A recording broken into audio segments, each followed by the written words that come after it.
I walked into my son Jackson's wedding with my chest puffed out in pride.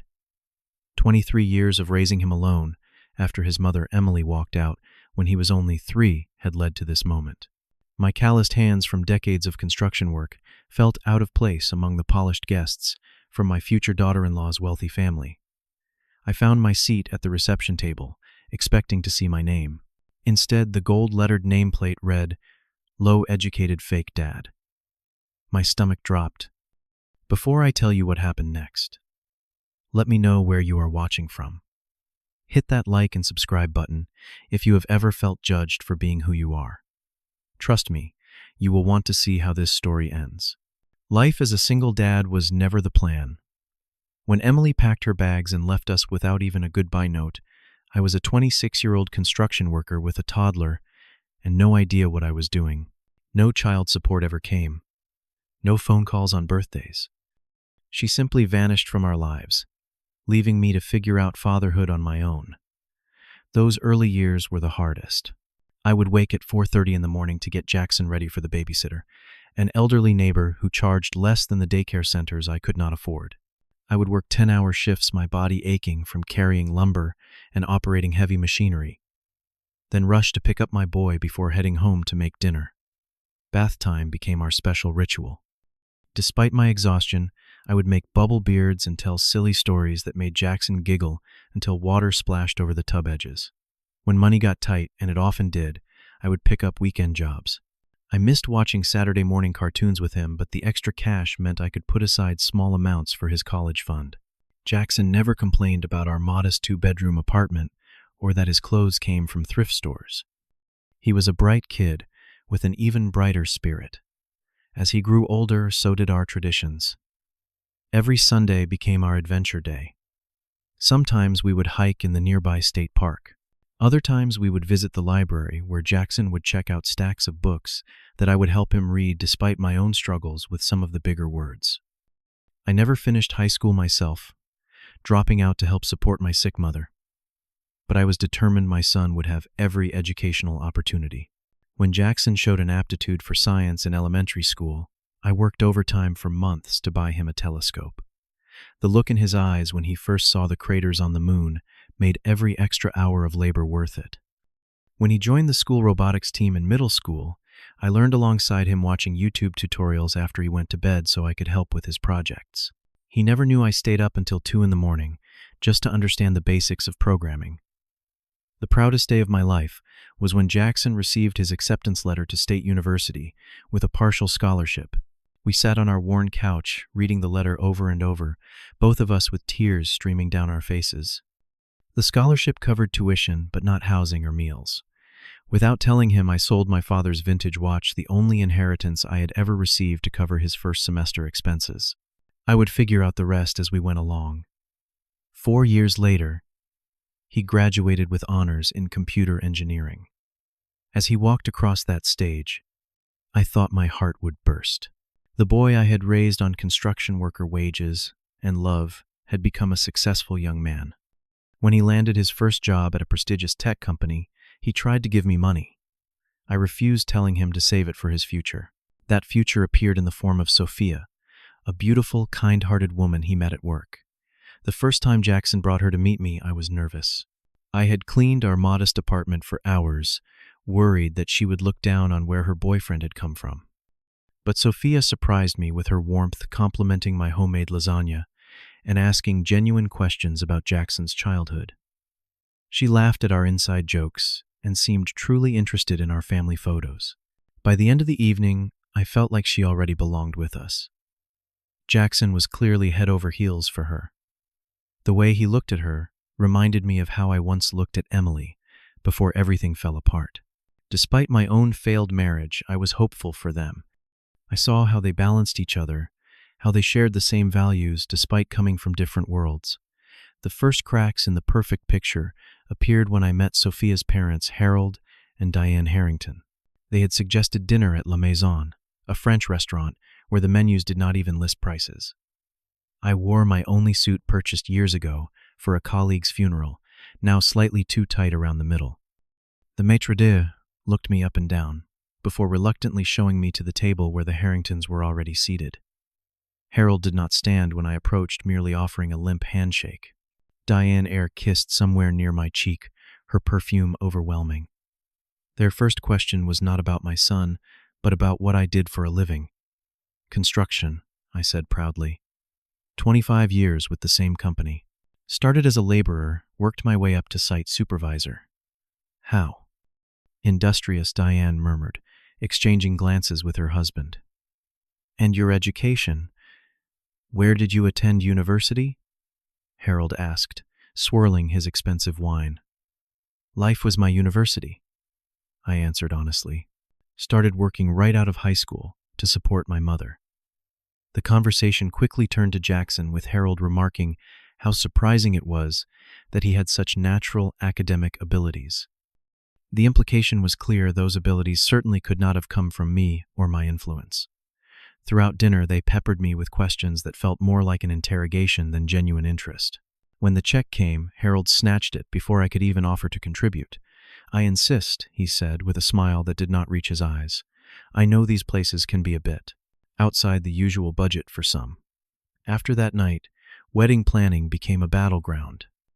The Harringtons took control, immediately booking a venue that cost more than my annual salary. When I offered to contribute what I could, Harold waved me off. We have a certain standard to maintain, he said. Just show up on time in appropriate attire. Every suggestion I made was dismissed. My idea for including a father-son dance was deemed too common. My offer to have my cousin, a talented baker, make a small groom's cake alongside their elaborate wedding cake was rejected without consideration. Jackson tried to include me, but he was caught between his love for Sophia and her parents' overwhelming influence. I watched my son's shoulders slump lower with each planning call torn between his two families. Do not worry about me, son, I told him when he expressed his frustration. This is your day with Sophia. That is all that matters to me. But as the wedding day approached, the slights became harder to ignore.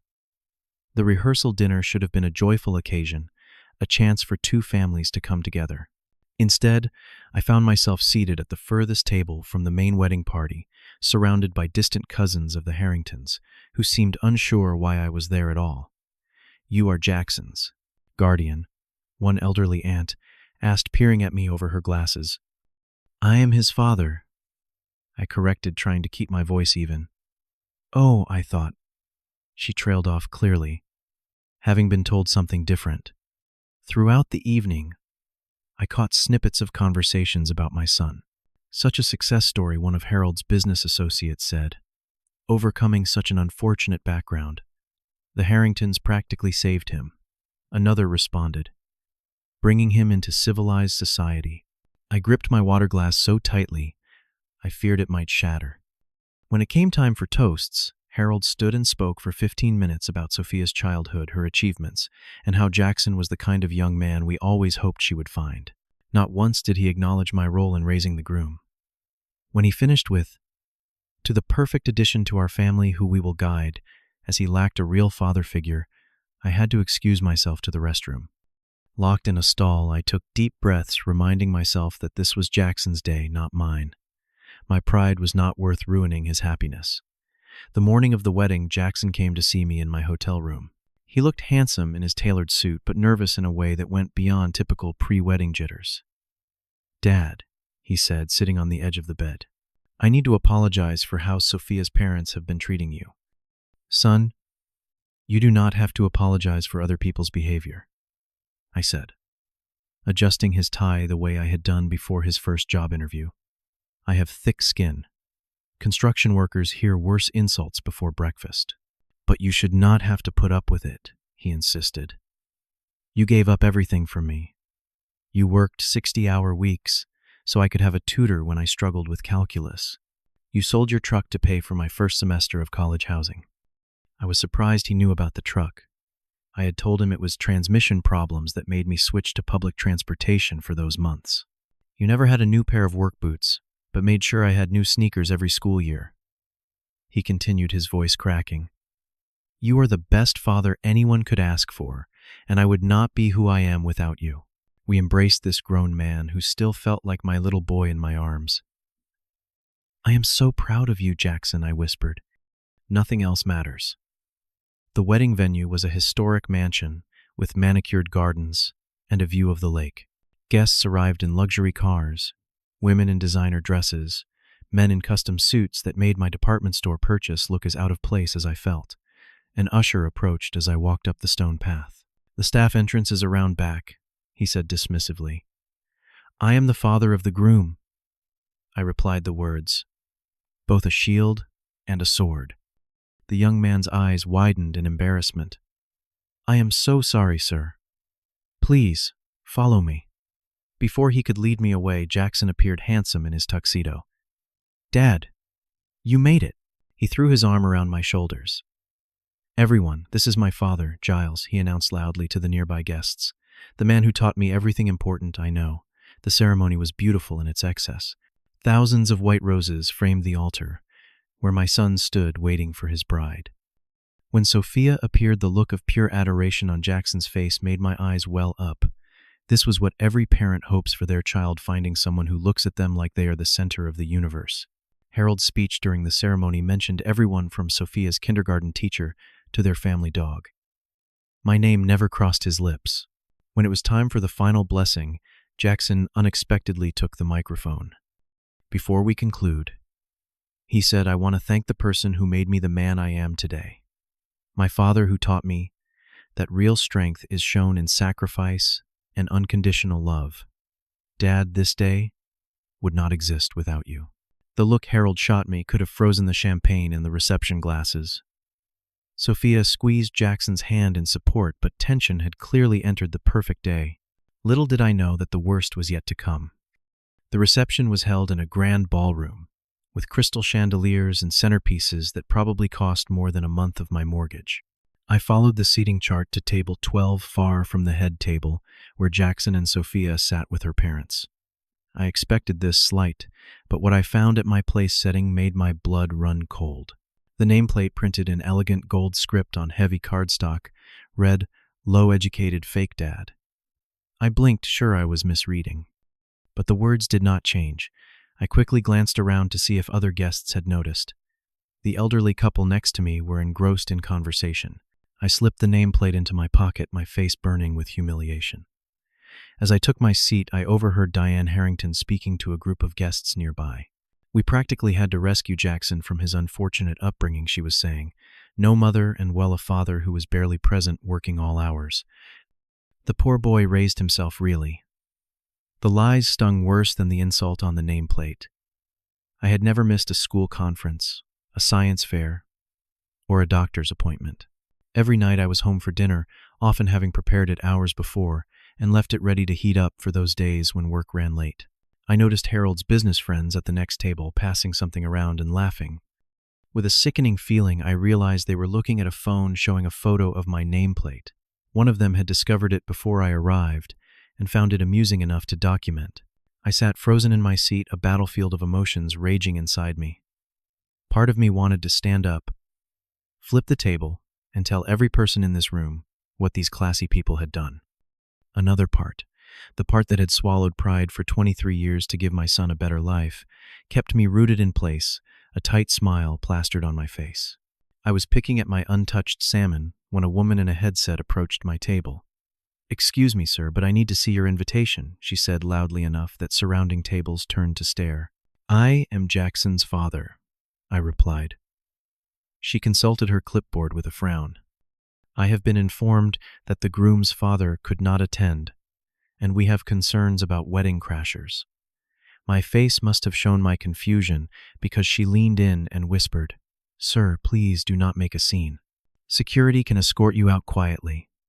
A young woman at the next table stood up. "That is ridiculous, Tracy. This is clearly Jackson's dad." The wedding planner looked uncomfortable. According to my information from the mother of the bride, the groom's mother and her husband, his father, were invited but unable to attend last minute.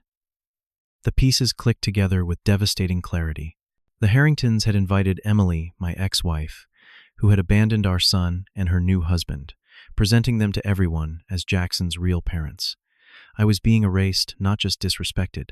"There must be some confusion," I managed to say, my voice surprisingly steady. "Jackson's mother left when he was 3 years old. I raised him alone. The young woman who introduced herself as Sophia's cousin Kate looked horrified. That is not what Aunt Diane told everyone. She said Jackson's mother had primary custody, and you were just occasionally involved. The confrontation was drawing attention. Guests were openly staring now. The wedding planner, clearly flustered, said, "Perhaps you should come with me while we sort this out." Before I could respond, I heard my son's voice. "Dad, what is going on here?" Jackson stood there, Sophia beside him, both looking concerned. His eyes fell to the nameplate I had unconsciously pulled from my pocket and was clutching in my hand. He took it from me, gently read it, and his face transformed from confusion to rage in an instant. "Who did this?" he demanded, his voice carrying across the now silent ballroom. Nobody answered. Sophia took the nameplate, read it, and gasped. "This is disgusting," she said, looking around the room until her eyes landed on her parents. "Mom, Dad, did you know about this?" Harold and Diane approached, faces carefully composed and expressions of concern that did not reach their eyes. "Know about what, darling?" Diane asked. Jackson thrust the nameplate toward them. "This, and the lies you have been telling about my father, about my life." Harold glanced at the nameplate with barely concealed disdain.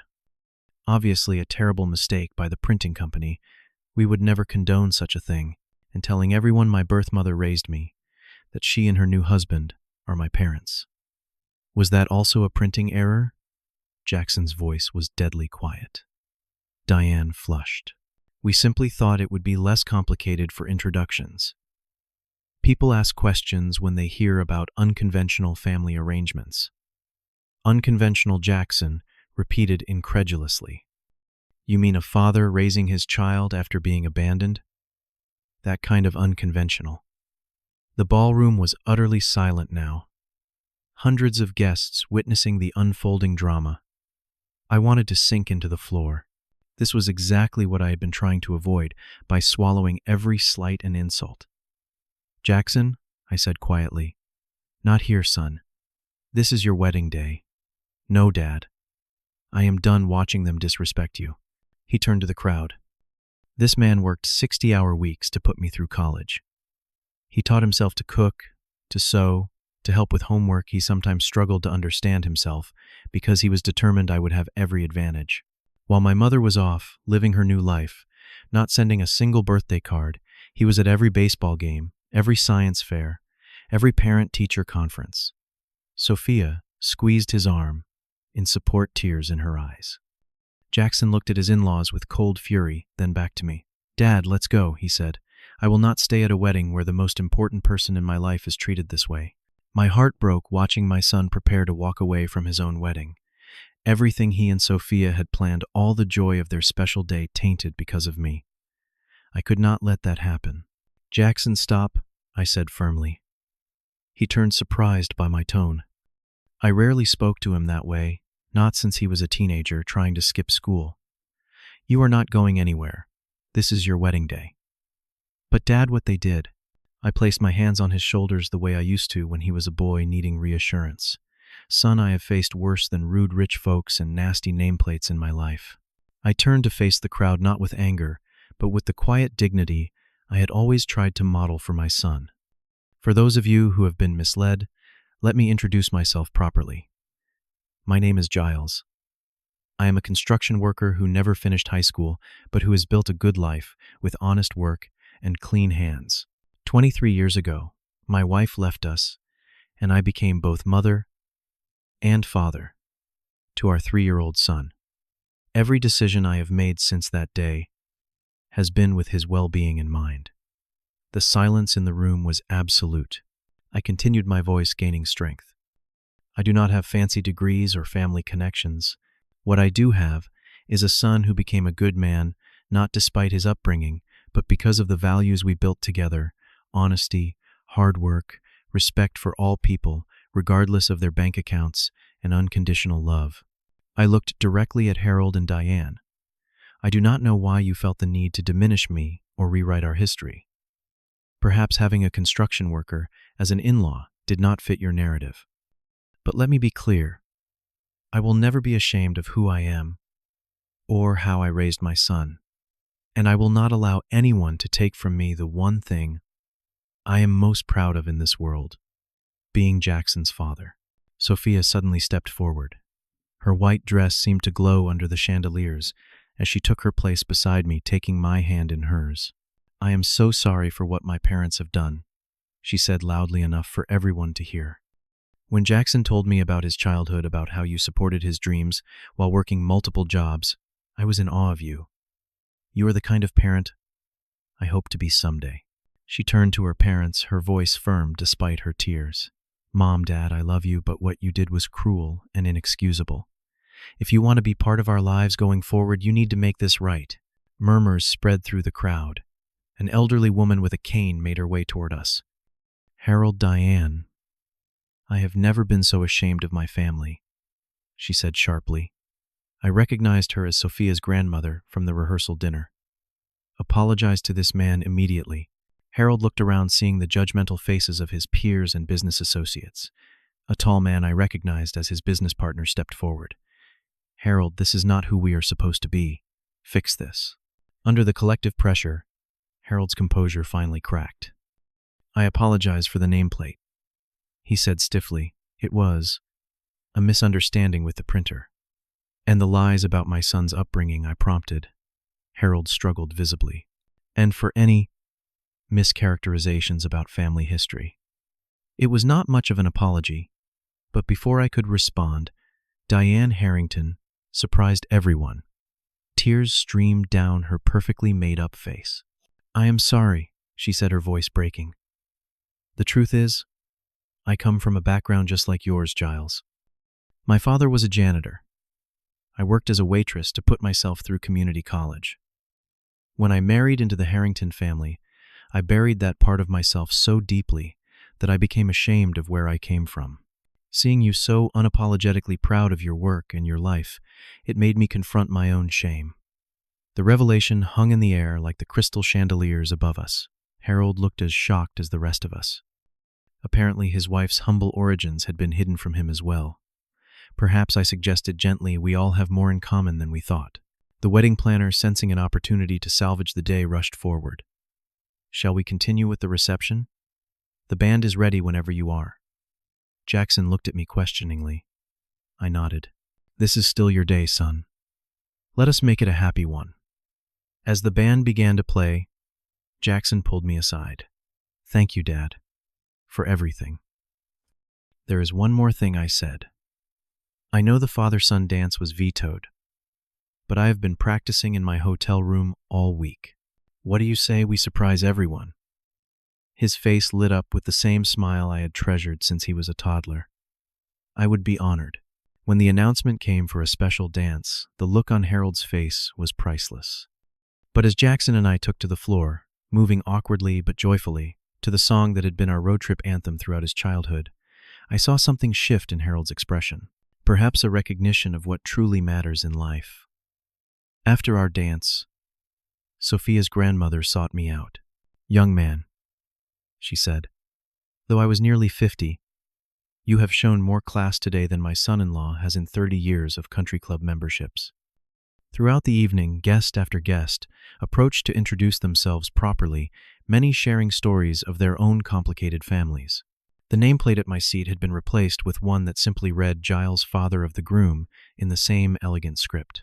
Later, Sophia pulled me onto the dance floor for the father-daughter dance, insisting on sharing it with me as well as her father. "I get 2 dads now," she whispered. "I am the lucky one." By the end of the night, even Harold had thawed somewhat, offering me a glass of expensive scotch and an awkward but seemingly genuine conversation about Jackson's childhood achievements. It was a small step, but a step nonetheless. In the months that followed, our relationship with the Harringtons improved gradually. They would never be warm and fuzzy people, but a mutual respect began to grow. When Jackson and Sophia announced they were expecting their first child 6 months later, it was Diane who suggested they use my middle name if it was a boy. The day my grandson was born, I stood in the hospital room beside Harold, both of us teary-eyed, as Jackson placed the tiny bundle in my calloused hands. "Meet your grandson, James Giles Anderson," he said proudly.